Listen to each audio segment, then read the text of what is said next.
Hi Hema. Hi ma'am. ఏం design చేస్తున్నావు? PowerPoint లో గ్రాఫిక్స్ చేస్తున్నాను మ్యామ్. ఓ, చాలా బాగుంది డిజైన్. అవును మ్యామ్, బాగా వచ్చింది మ్యామ్. ఈ డిజైన్ ఎలా చేస్తారో చెప్తావా? ఓకే మ్యామ్, చెప్తాను. ఈ డిజైన్ రావడానికి ఫస్ట్ హోమ్లోకి వెళ్ళి బ్లాంక్ పేజ్ సెలెక్ట్ చేసుకోవాలి. తర్వాత ఇన్సర్ట్లోకి వెళ్ళి మనకి మూన్ షేప్ సెలెక్ట్ చేసుకొని డ్రాగ్ చేసుకోవాలి. సెలెక్ట్ చేసుకున్నాక కొంచెం అడ్జస్ట్ చేసుకొని షేప్ని, తర్వాత అదే షేప్ కొంచెం చిన్నగా తీసుకొని అడ్జస్ట్ చేసుకోవాలి.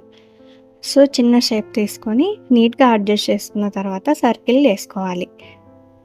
సర్కిల్ వేసుకొని మొత్తం షేప్స్ అంతా రొటేట్ చేసుకోవాలి. నీట్గా అడ్జస్ట్ చేసుకుంటేనే మనకి డిజైన్ బాగా వస్తుంది, అందుకే నీట్గా అడ్జస్ట్ చేసుకోవాలి.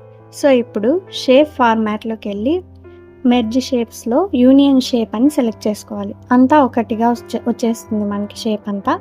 అప్పుడు స్లైడ్ ఎడ్జ్లోకి వెళ్ళి దీన్ని నీట్గా సెట్ చేసుకోవాలి. సో మనకి డిజైన్ బాగా వస్తుంది.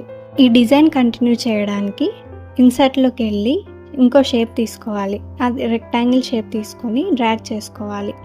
నెక్స్ట్ షేప్ ఫార్మాట్లోకి వెళ్ళి మెర్జ్ షేప్లో సబ్స్ట్రాక్ట్ అని ఉంటుంది, అది సెలెక్ట్ చేసుకోవాలి. సో ఇంకో రెక్టాంగిల్ తీసుకొని నెక్స్ట్ మళ్ళీ అదే ఫార్ములా మెర్జ్ షేప్లోకి వెళ్ళి సబ్స్ట్రాక్ట్ అని సెలెక్ట్ చేసుకోవాలి. ఇలా చేశాక మన డిజైన్ రెడీ అవుతుంది. సో ఇప్పుడు మన డిజైన్ని నీట్గా అడ్జస్ట్ చేసుకోవాలి. సో మనకి షేప్ బాగా రావడానికి నీట్గా అడ్జస్ట్ చేసుకొని పిక్చర్ ఇన్సర్ట్ చేయాలి. Insert this device. నేను నాకు నచ్చింది సెలెక్ట్ చేసుకుంటున్నాను, మీరు మీకు నచ్చింది తీసుకోండి. పిక్చర్ ఇన్సర్ట్ అవుతుంది. Control A, right click, send to back. ఇక్కడ మనకి పిక్చర్ అనేది వచ్చేస్తుంది. దీన్ని నీట్గా అడ్జస్ట్ చేసుకోవాలి. నౌ పిక్చర్ని మెర్జ్ చేద్దాం. షేప్ ఫార్మాట్లోకి వెళ్ళి మెర్జ్ షేప్స్లో ఇంటర్సెక్ట్ అని సెలెక్ట్ చేసుకోవాలి. సో ఇలా మనకు డిజైన్ నీట్గా రెడీ అవుతుంది. దీన్ని మనం ఎలా కావాలంటే అలా అడ్జస్ట్ చేసుకోవచ్చు. This is my design.